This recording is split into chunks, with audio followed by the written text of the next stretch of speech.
Alors, je me présente, je suis Anne-Laure Jaffrelot, naturopathe spécialisée en aromathérapie. Je suis auteure de plusieurs livres sur le sujet, dont l'aromathérapie pour les soignants chez Duno, l'aromathérapie des petits chez Gallimard et 25 huiles essentielles pour presque tout. Enfin, il y en a 7 en tout. Et je forme les professionnels de santé à améliorer le confort de leurs patients avec les huiles essentielles. J'interviens également en service hospitalier pour former les équipes. Aujourd'hui, je voudrais vous parler d'une façon d'utiliser les huiles essentielles de manière ultra sécuritaire et très simple. C'est vrai que j'ai remarqué parmi les personnes à qui j'enseigne l'aromathérapie, il y a beaucoup d'informations et ça peut vite être très compliqué de faire les croisements entre la composition des huiles essentielles et leurs précautions d'utilisation, mais, euh, mais pas forcément pour une autre. Par exemple, l'essentiel de bergamote, photosensibilisante, en application cutanée, elle peut être problématique, même très diluée.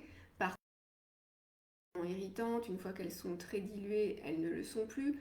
Donc tout ça, ça peut finir par être très compliqué. Et en fait, en aromathérapie, on peut faire aussi très simple et très sécuritaire en utilisant les huiles essentielles par l'olfaction. Donc l'olfaction, je vais vous expliquer exactement ce que c'est. Ça nous amène après à l'olfactologie. Je vous expliquerai également, voilà, je vais faire plusieurs lives sur le sujet, donc je vous expliquerai ça en long, en large et en travers. En fait, le premier avantage d'utiliser l'olfaction, c'est qu'il y a une très faible quantité d'huile essentielle qui est absorbée.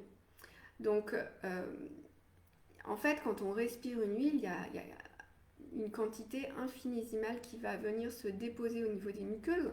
Ça ne se compte même pas en nombre de gouttes, c'est très difficilement quantifiable. Alors c'est pas pour ça que ça ne sera pas actif, mais en termes de quantité, il y a pas, il y a vraiment très peu et du coup on limite énormément les interactions, notamment les interactions médicamenteuses. Donc il y a très peu de chances qu'il y ait la moindre interaction avec un médicament ou une autre substance, des compléments alimentaires, des élixirs floraux ou autres. Deuxième avantage, en fait, c'est qu'en fait le nez sait, c'est le nez qui va décider.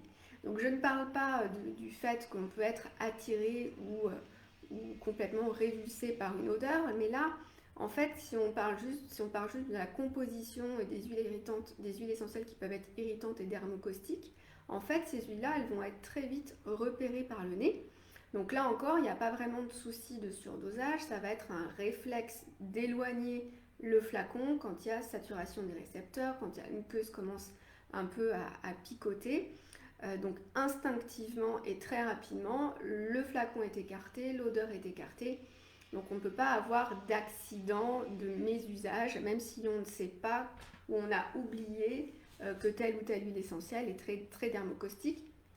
En fait, au nez, ça se repère très vite. En olfaction, il y a aussi beaucoup moins de contre-indications que les autres modes d'utilisation. Il y en a un petit peu.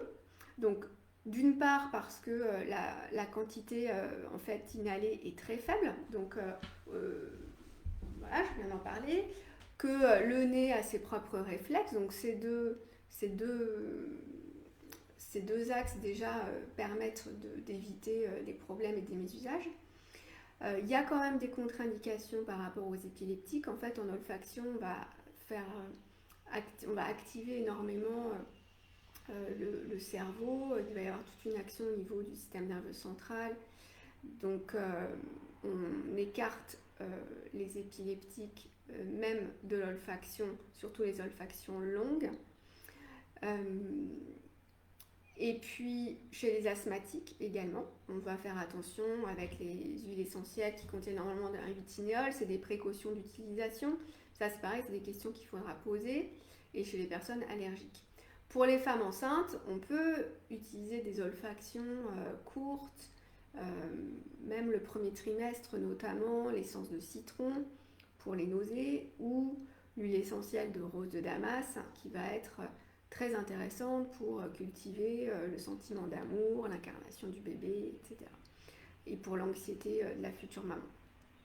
Donc bien sûr, il est préférable de connaître les compositions biochimiques des huiles qu'on utilise, savoir ce que l'on manipule, leurs contre-indications, leurs compositions, mais on peut faire quand même très simple avec l'olfaction. On va juste écarter donc les épileptiques, certaines huiles essentielles pour les asthmatiques et pour les femmes enceintes, on a quelques précautions par rapport à certaines huiles. Les enfants à partir de 6 ans, par contre, pourront les utiliser. Donc on peut faire des choses en olfaction, on peut faire des jeux avec les enfants, on peut les faire dessiner, on peut voilà, les inviter aussi à faire des petits voyages olfactifs et des relaxations olfactives. Alors l'olfaction, qu'est-ce que c'est? C'est une façon, ou l'olfactologie, ça va être une façon de recourir aux fragrances des huiles essentielles pour leur action à la fois sur le système nerveux central, qui va provoquer une détente ou une tonicité, un relâchement du corps ou au contraire le défatiguer. Et puis son action sur le cerveau limbique, qui est la bibliothèque à souvenirs, bibliothèque à mémoire, et qui va s'activer quand on va respirer les fragrances.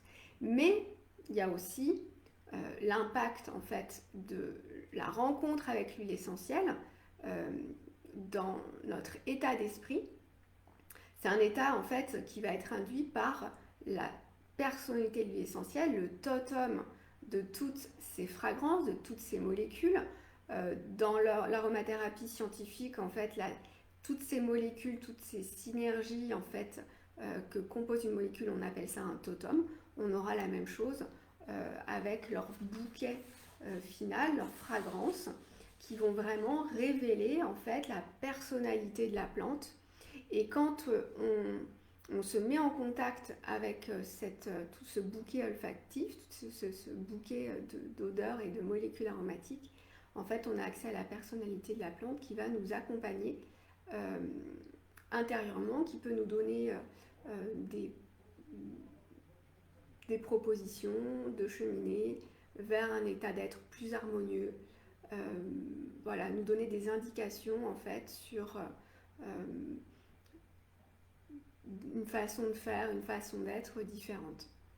Je vous en parlerai dans un autre live de tout ça. Comment on pratique très concrètement? Alors, on peut pratiquer l'olfaction de plusieurs façons. En tout cas, moi, je l'utilise comme ça. Il y a plusieurs façons de faire. On peut l'utiliser de manière très formelle, où on va respirer au moins 5 minutes le matin, 5 minutes le soir, en se mettant vraiment en observateur, presque en méditant, pour vraiment rentrer en contact avec l'huile essentielle. On peut aussi l'utiliser de manière plus informelle et la porter avec soi. Il y a les colliers olfactifs, on peut aussi avoir un mouchoir avec quelques gouttes d'huile essentielle qu'on va respirer toute la journée et on va comme ça s'imprégner de l'odeur, de l'huile essentielle et ça va agir même si on n'est pas complètement focus sur ce qui se passe. On peut aussi utiliser des sprays à base d'alcool que l'on va vaporiser comme un parfum en fait autour de soi et sur soi, qu'on va aussi porter. Donc ça, je vous en parlerai de cette voie-là plus longuement la semaine prochaine. Je crois que c'est même vendredi à 13h. En attendant, si vous souhaitez vraiment tout connaître de l'aromathérapie subtile et devenir praticien d'olfactologie pour améliorer le confort de vos patients avec cette voie-là, je vous propose une conférence offerte le 23 février sur les 5 piliers pour pratiquer le métier de praticien en olfactologie. Et j'ai mis le lien dans le post. Je vous invite à vous inscrire, même si vous n'êtes pas disponible, vous aurez l'enregistrement à disposition. Je vous dis à très vite, à bientôt. Bonne journée.